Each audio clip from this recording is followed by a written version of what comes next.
गुरु भक्ति योग।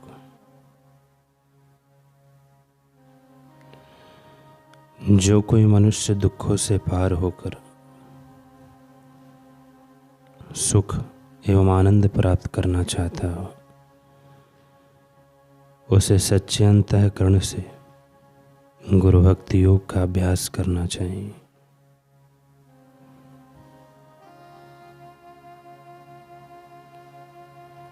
गुरु के पवित्र चरणों के प्रति भक्ति भाव यही सर्वोत्तम गुण है। इसी गुण को तत्परता एवं परिश्रम पूर्वक विकसित किया जाए तो इस संसार के दुख और अज्ञान के कीचड़ से मुक्त होकर शिष्य अखूट आनंद और परम सुख के स्वर्ग को प्राप्त होता है। उत्तम शिष्य को अपने गुरु पर किसी भी परिस्थिति में संदेह नहीं लाना चाहिए या उनकी उपेक्षा नहीं करनी चाहिए। महान गुरु में स्थित चमत्कारी आध्यात्मिक शक्ति के द्वारा शिष्य में जो अद्भुत परिवर्तन किया जाता है, उस उपकार के महान ऋण का पूरा वर्णन करने की शक्ति वाणी में नहीं। मोक्ष अथवा सनातन सुख के द्वार खोलने को गुरु चाबी गुरु भक्ति। जीवन मधुर फूल है, उसमें गुरु भक्ति मीठा शहद है। गुरु भक्ति योग के अभ्यास से अमृतत्व, सर्वत्र शांति व आनंद प्राप्त होता है।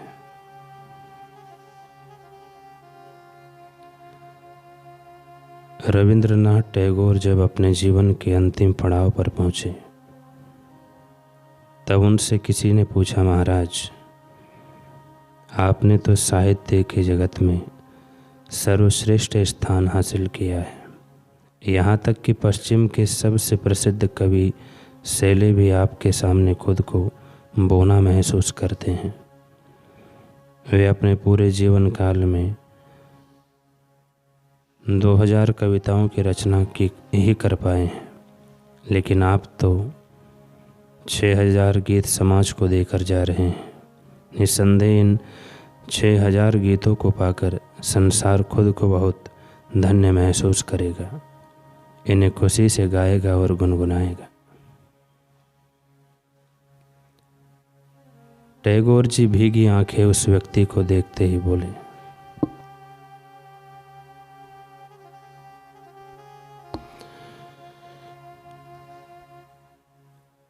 टैगोर जी भीगी आंखें उस व्यक्ति को देखते ही बोले कि मैं खुद खेद बनाऊंगा, खुद को बहुत ठगा हुआ महसूस करूंगा।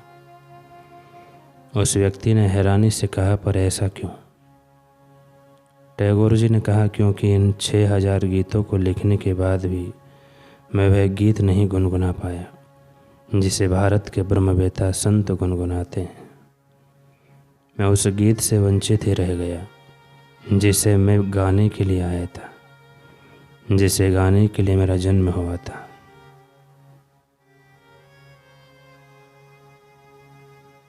That song remained unsung till this day।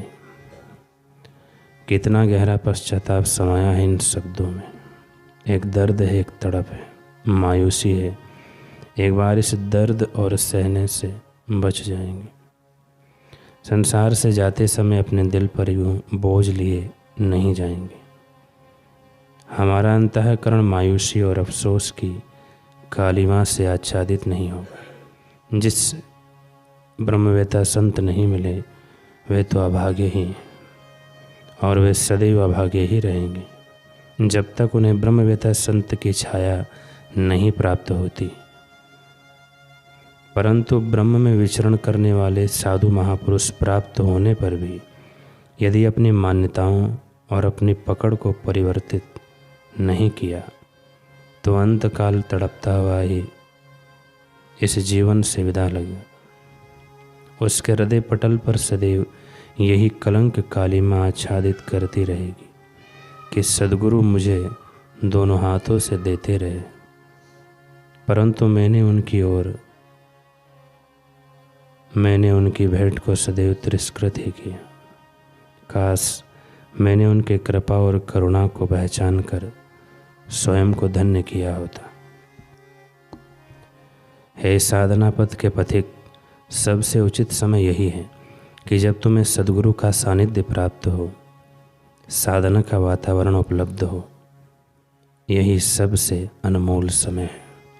इस अनमोल समय को यूं ही ना खो देना। सद्गुरु और समय दोनों अनुकूल हो, यह सबसे बड़ा दुर्लभ योग है। ये योग कभी कभी उत्पन्न होता है। सद्गुरु और समय दोनों अनुकूल हो, यह सौभाग्य का काल देवताओं को भी दुर्लभ होता है। इस दुर्लभ काल का उपयोग कर हे बुद्धि श्रेष्ठ साधक, अपनी दुर्बलता को नष्ट करो और अपने लक्ष्य की पुष्टता की ओर अग्रसर हो जाओ। समय तो सदा ही चलता रहेगा, परंतु महत्व की बात यह है कि सद्गुरु के प्राप्त होने के बाद भी क्या हम चल रहे हैं या नहीं।